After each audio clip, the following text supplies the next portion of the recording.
Hello, this is Joe Sonona with Sonona Speak Seminars, and this is Coffee Talk, and this is special segments. And my guest this week is Paula Monthofer, and we're going to talk about fair housing. Hello, Paula.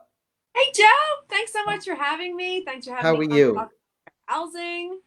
I'm doing Uh, great at this it, exact it, right now in the Corona coaster. 5 minutes from now, it could be an entirely different emotion that I'm experiencing. True, true. In full disclosure to our audience, Paula and I are very good friends. We're like brother and sister. I love this woman. She is fantastic. I hope you'll find her fantastic as well. I know you will. And if she was in your presence right now, she'd give you the biggest bear hug you could ever imagine. And you could feel her energy because she has great energy. But most important, out of all the things that she's a great speaker. I've heard her speak on the national stage, the state stage, and the local stages. I think I've been on the stage with you practically. This young lady makes me cry every time I'm in one of her classes because she gets to the heart of the matter in with the real estate community. And I wanted you so much to be on this program to talk about fair housing and the advances and what we still need to do with fair housing, especially with the real estate community. So maybe you could start elaborating with that. We have no set schedule, no set questions. We're just having a casual conversation. And I thought this was the best format to do Just it gonna in. talk some real talk together. That's all. Well, I think that a great place to start is Long Island, and that's where you are right now. And I think that a big misnomer that seems to be so prevalent across our industry is that what happened in Long Island and was revealed through the Newsday article is only happening in Long Island. And so, I'd love to start there with the discussion that it is not an isolated event. Were there to be testers sent out to any community in the United States, I would imagine they would find much the same. And so I think it's important that if we're going to look at fixing an issue, we first have to look at honestly addressing it and Right. really taking a hard look at where we actually are in our industry. And so I was so exceptionally proud of our president, Charlie Oppler, who came out with a statement apologizing for our industry's role in segregation of neighborhoods and of communities. And I thought that that was such an important step for us to take. And I don't care how late it is and what the issue is that you might be having personally, it is never too late to say you're sorry. Right. Think, Joe? Like You're even right. You're right. And when Charles Oppler, for those of people who are tuning in who are not realtors, is the president of the National Association of Realtors, and he made a statement of apology to the entire country, basically, on behalf of the real estate community. That's a big step, wouldn't you say? absolutely, absolutely. And Why would it be so important that a guy like Charles apologizes? I mean, what did we do wrong? That's a we good question. we were part of the redlining. And Hmm. and to further own a little bit more and accept a little bit more in looking at what came out of the Newsday article, in looking what came out of the rental study done in Boston, in looking at the individual stories that we hear from across the country, this is not something that is just segregated to our past. This is something that we continue to grapple with.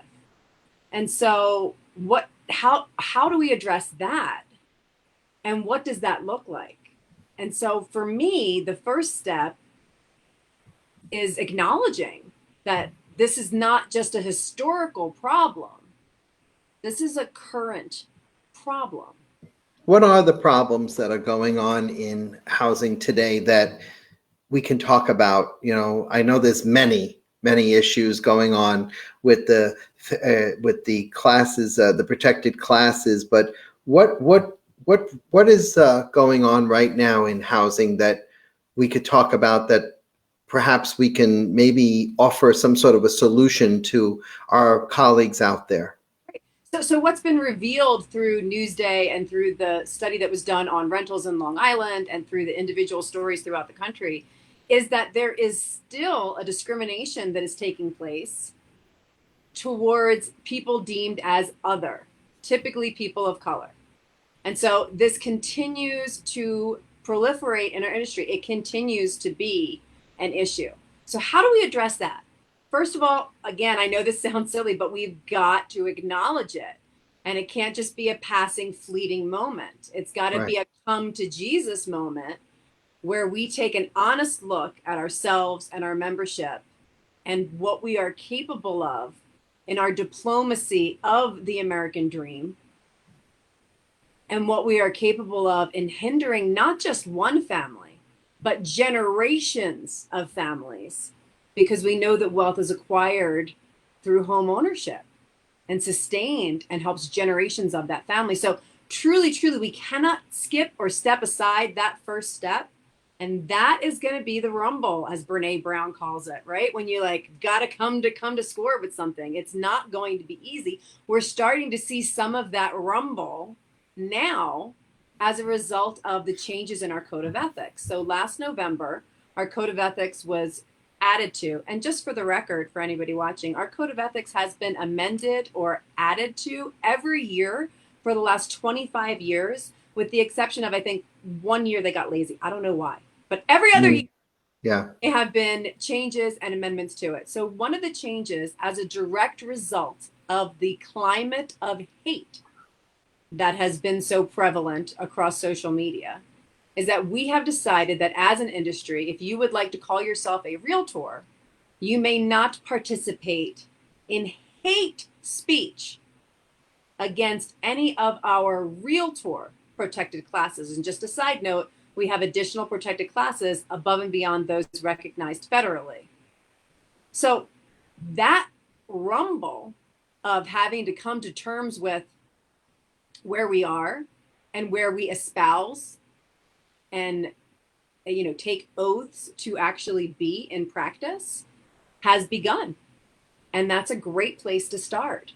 The next thing that I would love to see, and we are starting to see this take place as well, our membership needs to match our communities which we serve, and we do not. Depending on which study you're looking at, we have anywhere from 6 to, at most, I think I've read maybe 11% of our membership is Black. And that is woefully inconsistent with the communities with which we represent. One of the best ways to make sure that we are including all of the homeowners and not excluding anyone is to make sure that we're including those same people in our industry. And so taking a look at that and what we can do there. And I'll let you know that I serve on my state's inclusion committee. I've also worked with a lot of inclusion and diversity committees across the country. And these exact action items are what pretty much everyone across the country is taking a look at right now, which is great, which means there's a whole bunch of brain trusts all across the country that are wildly passionate about this topic and that are making concerted efforts to sit and think about what they can do to bring forward the change that we've just described as being so needed. So, and here on Long Island, we started with the Long Island Board of Realtors last year. I believe we started it back in, I want to say June or July. We started to talk about a diversity committee, which we had no idea how to do it. We had no idea. We consulted with top brass at the NAR level. And we now have a diversity committee. We can do more. We can breed new leaders, leadership, and create diversity, new leaders in that diversity circle there, and bring them all together in our committees. Absolutely. Absolutely. And I just want to say, while we're talking about this right now, that being diverse does not mean that your diversity committee is diverse. Correct. I've seen that all across the country, and people are coming from good places when they do this.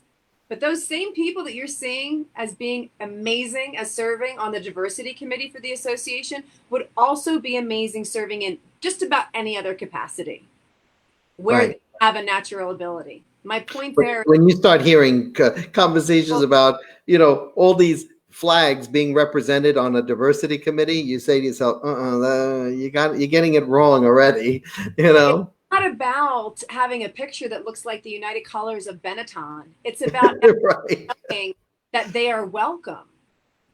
And so, what I've seen transpire is that very often the diversity committee is exceptionally diverse. And you're like, where have all of you been?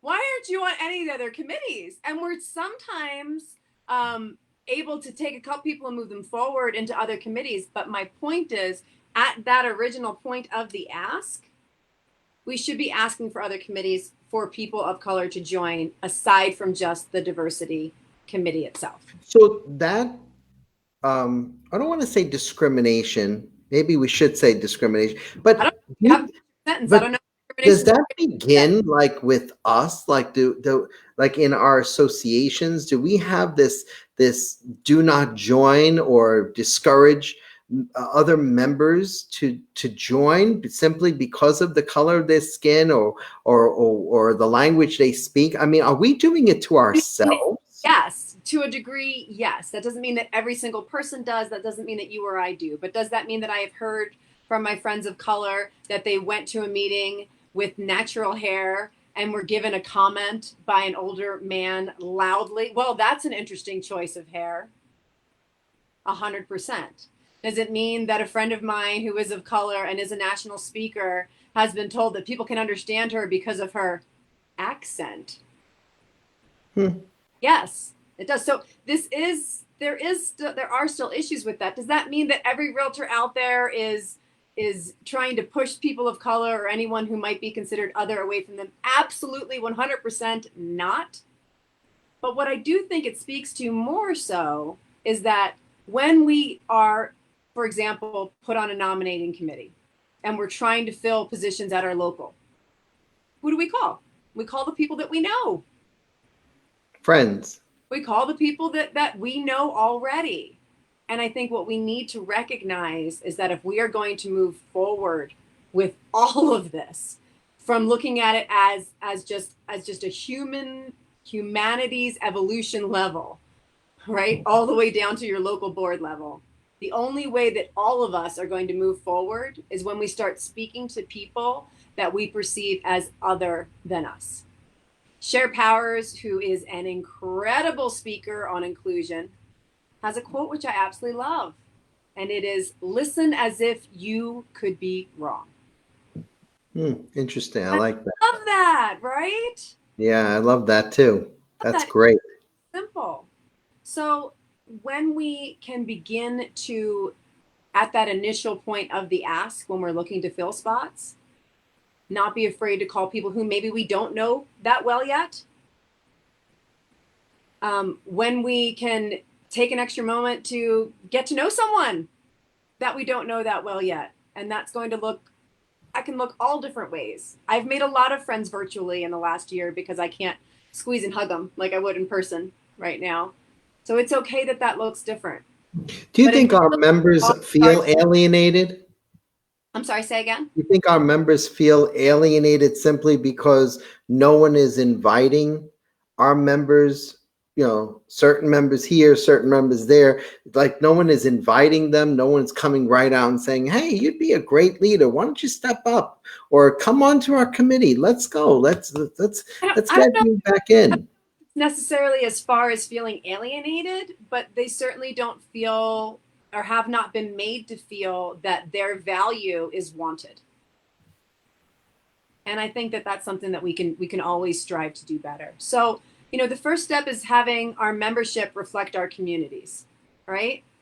And then the next step, which we're kind of talking about now, is having our leadership reflect our membership, which it drastically does not. When you Right. consider the fact that 60% of realtors are women, and then you look at leadership across the country, there's a very clear incongruence there.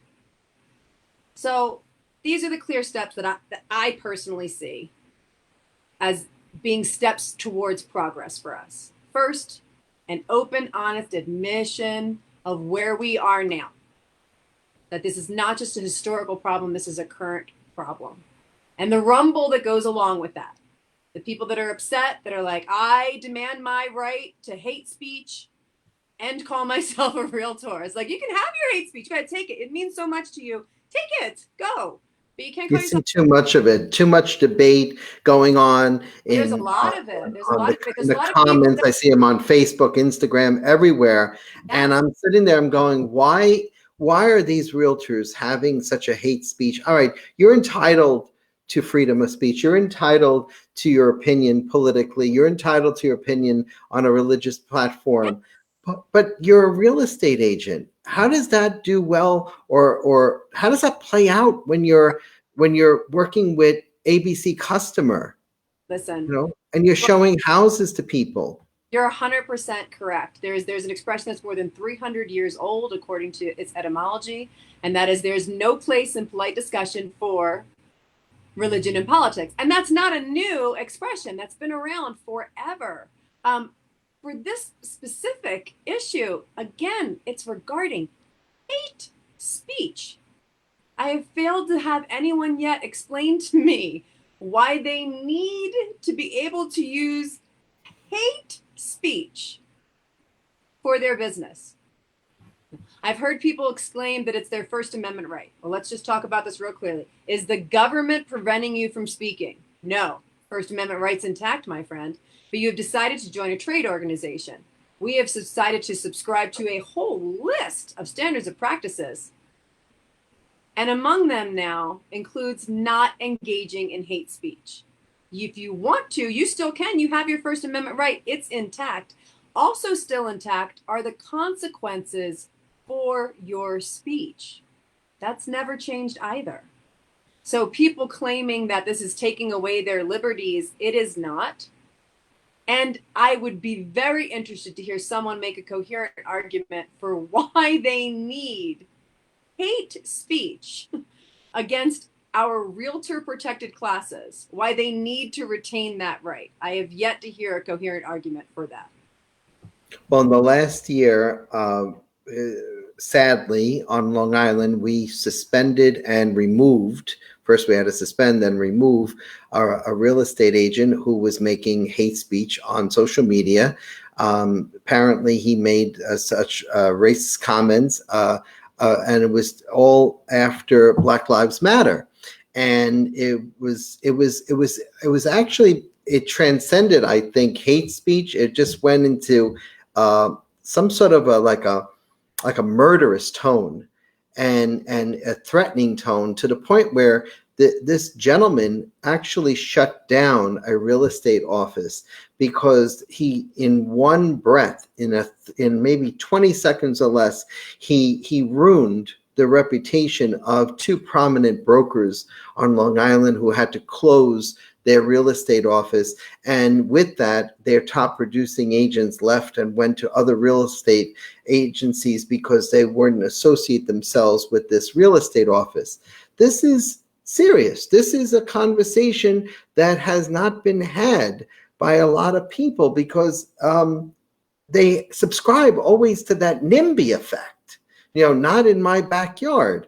And I see that. I see that when we're showing houses. I see neighbors coming out and saying, I don't want this person living next door to me, or I don't want this person as a tenant, and I don't like that person because they're gay, or this person is a female, or this person is a male, or this person has children. And these are the other protected classes together that we're having this conversation, because I don't think in talk, there isn't enough of this. No, I don't right? I don't think that people, and I am including myself in this, and I have been studying fair housing for more than a decade. I don't think any of us realize how prevalent it is. So You've been teaching fair housing, right? Fair housing for a decade, yeah. I teach fair housing, but not the way you have been teaching it. So You've been to teaching it from the real, you've been having some really deep conversations, haven't you? Well, it's funny because I was talking with Cher about this just earlier today. Dates mean nothing unless you understand the significance Right. behind. So for me, given the time that I have to talk to people, how much can I expect? How far can I expect to move that needle, right? In a 3 hour fair housing class, right? How far can I expect to move that needle? What I've come to realize is that if I can get people to just open their minds to understand that there are experiences that other people have that they have not had. That's it. Just that. If I can get them to just take that little step forward in opening their mind to understand that other people have experiences which they haven't had. That's it. That tends to be enough. Then they can keep going from there. But breaking that initial inertia. And so, do you remember the session at Triple Play? I keep wanting to say last year, but it Do wasn't. I remember it? I was moved by it. Are you kidding? But it wasn't me, Joe. It was everybody in the class that was Yeah. sharing their stories. And they were sharing stories about showing a house and the neighbors coming over and saying, if you sell to these people, that home will not be standing after closing day. About calling the police and the police saying, it's a shame that people can't just say what they think anymore, right? When that was responded back to them. Story after story after story, people being run out of people's houses because they showed up the wrong color to the door. Well, I don't know if you remember this, but in that same class, you had standing room only, by the way, and in the back, I turned around briefly just to see how many people were back there. I always do that whenever there's a speaker, and I looked over, and you still had a lot of standing room on the sides, and some of the people were walking out. And these were realtors, fellow realtors who felt very uncomfortable. They weren't moved to the part of staying. They were moved to the part of going because Yeah, I they didn't didn't want know to that. face the reality. I didn't know that, but I'm completely not surprised. It was so powerfully magnetic. And again, not me. I'm not talking about, and you were there. It wasn't me. It was everybody else in the room that was speaking and sharing so vulnerably and so openly about their own personal experiences. That's right. It was such a powerful moment and something that you can't flinch at, you can't blink, you can't look away from. I'm not surprised that they had to walk away because, again, let's just get real for a second, okay? If there are bigots throughout the country, there are bigots among the realtors in any group. And, That's right. it's going to be really, really hard for somebody to sit through testimonial after testimonial of people just bearing their hearts of You what know, they one of one of the things that I want to see every real estate school do is, number one, I'd like to have an orientation of who's getting in our business. Like is this business really for you? And put fair housing at the forefront of the agenda for that evening, to say that if you are this type of a person, if you can't defend a person's human right to live somewhere, then you don't belong in this class. That's what the first thing I'd like to see. And the second thing I'd like to see is fair housing course, the actual chapter in pre-licensing taught first day, Mhm. just to get that conversation on. And then I'd like to see the fair housing part two of the chapter, go at like almost toward the middle or the end of the course, so that we can see that if the people feel the same way they felt the day one, and give them like a little exercise. I want to talk about Fair Haven if I can, Yeah, can I because a lot of agents don't know about that. Go Yeah, ahead. before you move on to Fairhaven, I just want to go back with what you're talking about real estate schools real quick. Can I ask you a question that might put you on the spot a You're bit? going to ask me? Yeah, I want to ask you Okay. a question. No, no, this is my This is show. not this is my show. This is my show. Go Sorry, ahead. All I'm right. so Tell sorry. me, and I'll see if I can answer There it was there properly. was an instructor who was featured in the Newsweek article, and Newsday. In the that Newsday article. Okay. in the Newsday. I'm sorry, Newsday. Saying Newsweek in the Newsday article and reports that likened fair housing violations to getting a speeding ticket. And I know you know of whom I speak. I'm not mentioning the names. Is that person still an instructor? Because No. we can have as many classes as we want, but when we have people who this is their belief system putting it forward, No, I believe from what I know, they're definitely not teaching for our association, and I don't know if they're teaching for other associations. I don't believe they are anymore. There's a lot of lessons from that article that we're all going to be picking away at that article and saying, what could we do better? What can we espouse to become from, and what can we learn from that? And whether it was shown by example, or whether it was shown, maybe it was definitely a poor example. It was, and I don't want to say a misspoken word.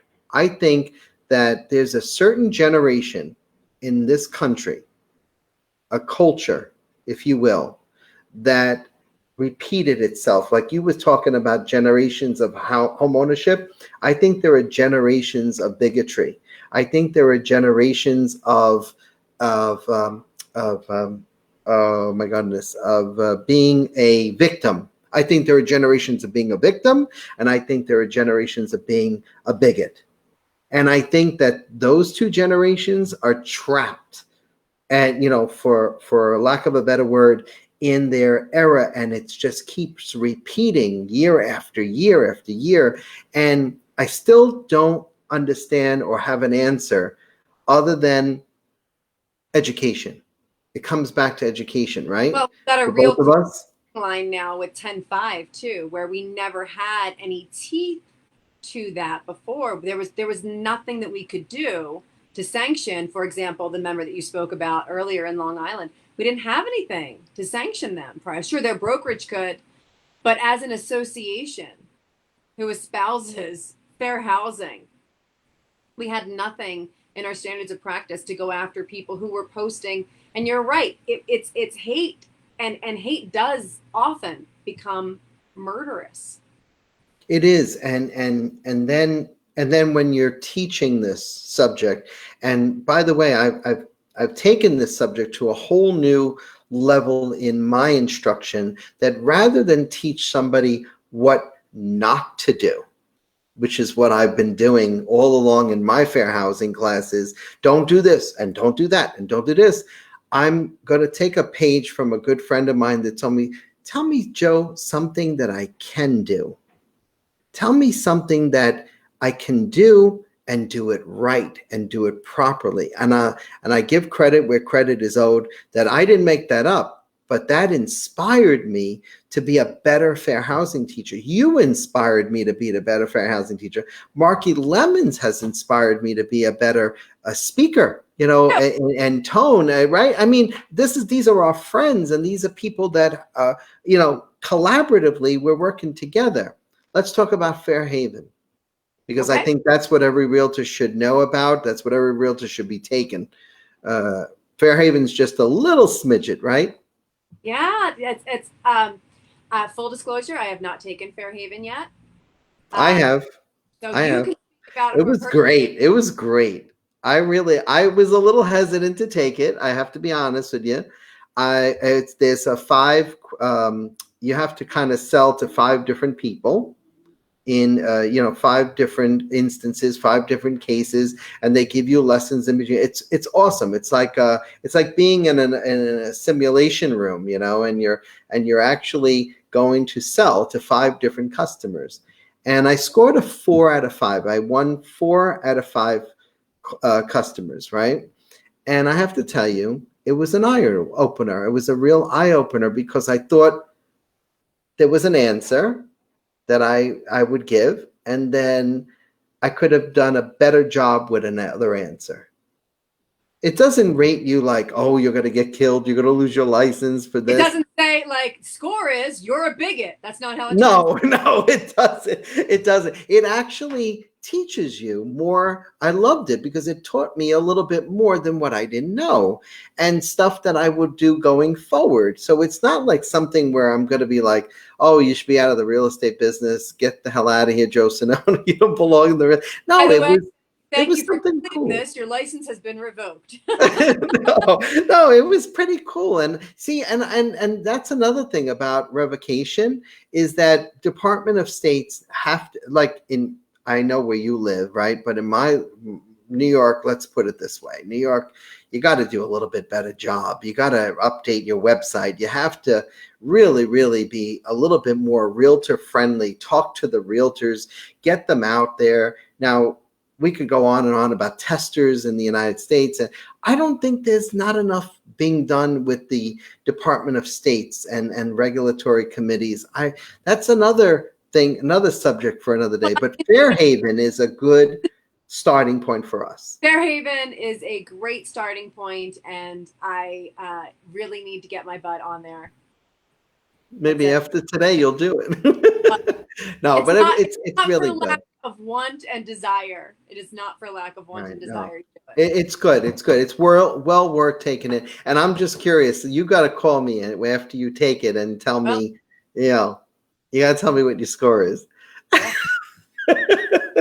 Well, listen, this has been great. I think this deserves a part 2 segment to it. Like, where are we going with this? Real quick, 2021, fair housing. How are we doing?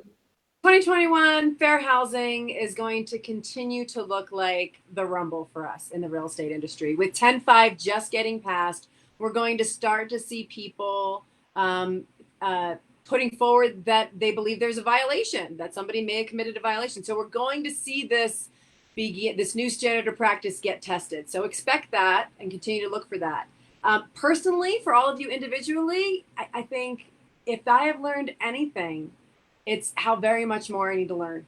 I've been teaching and studying fair housing for 10 years, and I prepped to come and speak to Long Island last year, and I started doing even more research because of that. And then everything happened in 2020, and I realized how very much more I still have to learn. So for everybody watching, just if you could do nothing else, just have it in your head that just because it never happened to you doesn't mean that it never happens. Well, I hope you will come to Long Island one day, and I hope you will have that conversation. I hope that I've aided and abetted this conversation to us realtors here on a local level. I hope this video goes out to everybody across the country, that they know that our love for people, goes beyond just our love for one another, and I think that this was great having you on special segments. This is a real conversation that we both had about it, and I think you should come back. How do you think about those apples? Thank you for the privilege of getting the opportunity to be here with you and talk about something I have crazy passion about. So thank you very much. Thank you so much for being on the show. This is Joe Sonona, special segments with my special guest, Paula Monthofer. And this was our subject on fair housing for realtors and for you, the listening audience. Have a good day, everybody. Thanks for coming.